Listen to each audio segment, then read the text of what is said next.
Shalom, salam sejahtera, saudara-saudara. Senang berjumpa lagi dengan saya dalam renungan hari ini.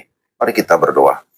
Tuhan, terima kasih untuk kesempatan ini. Kami memohon hikmat dan pencerahan dari Roh Kudus sehingga kami dapat memahami firman-Mu dengan benar. Dalam nama Tuhan Yesus kami berdoa. Amin.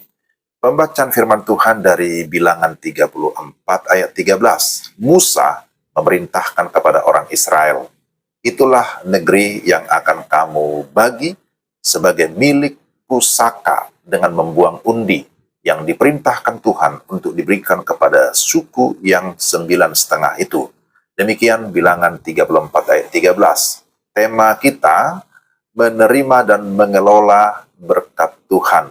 Saudara yang dikasihi Tuhan, Bilangan 34, secara khusus kalau kita membaca ayat 13-29, mencatat perintah Tuhan kepada Musa mengenai pembagian tanah Kanaan atau tanah perjanjian kepada suku-suku Israel. Proses ini dilakukan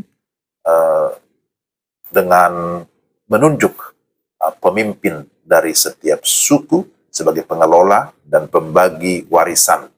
Hal ini mengajarkan kita bahwa berkat Tuhan harus diterima dengan ketaatan dan dikelola dengan tanggung jawab. Kita melihat beberapa poin penting. Pertama, Tuhan menetapkan berkat bagi umatnya. Ayat 13-15. Tuhan menetapkan bahwa tanah Kanaan akan dibagikan kepada 9,5 suku Israel.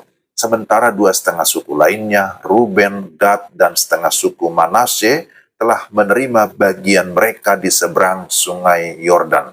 Berkat Tuhan sudah ditentukan dengan adil dan sesuai dengan rencananya. Setiap orang menerima bagian sesuai dengan kehendak Tuhan, bukan karena usaha manusia semata. Kita harus belajar untuk menerima bagian kita dengan ucapan syukur dan tidak perlu membandingkan dengan orang lain. Itu yang pertama. Kedua, Tuhan mau berkatnya dikelola dengan bertanggung jawab. Allah memerintahkan Musa untuk menetapkan Eliezer, imam besar, dan Yosua, pemimpin Israel, sebagai penanggung jawab utama dalam pembagian tanah. Selain itu, para pemimpin suku juga ditunjuk untuk memastikan pembagian berjalan dengan baik. Tuhan menggunakan pemimpin yang berintegritas untuk mengelola berkat-Nya. Setiap orang memiliki tanggung jawab dalam menata hidupnya sesuai dengan bagian yang Tuhan berikan. Berkat harus dikelola dengan jujur, bukan dengan sikap serakah atau semena-mena. Yang ketiga, kepemimpinan yang adil dalam pembagian berkat. Daftar nama para pemimpin dari setiap suku menunjukkan bahwa Tuhan menghendaki pembagian tanah dilakukan secara adil dan terstruktur.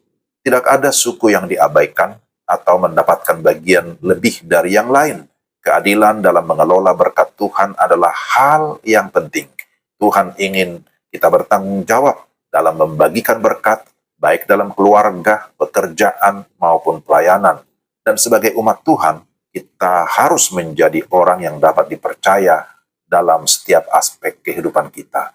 Saudara-saudara yang dikasihi Tuhan, dari Bilangan 34 kita belajar bahwa berkat Tuhan sudah ditetapkan dengan adil, dan karena itu mari terima dengan ucapan syukur. Tuhan mau agar kita menjadi orang-orang yang bertanggung jawab untuk mengelola dan membagikan berkat. Dalam kehidupan sehari-hari, kita harus mengelola apa yang Tuhan berikan dengan adil, jujur, serta bertanggung jawab. Mari kita berdoa. Tuhan, terima kasih untuk renungan hari ini. Kami bersyukur bahwa firman-Mu mengingatkan kami bahwa apa yang ada pada kami sesungguhnya adalah pemberian Tuhan, adalah berkat Tuhan. Maka berilah kami hikmat untuk dapat mempergunakan setiap berkat Tuhan dengan baik, mengelola dengan baik, supaya melalui setiap pemberian Tuhan, sungguh-sungguh Tuhan dimuliakan, dan semua berkat itu juga tepat sasaran penggunaannya sesuai dengan kehendak-Mu. Terpujilah Engkau Tuhan, dalam nama Tuhan Yesus kami sudah berdoa. Amin. Sampai di sini renungan kita hari ini. Tuhan memberkati Bapak, Ibu, dan saudara-saudara sekalian. Sampai jumpa lagi. Shalom.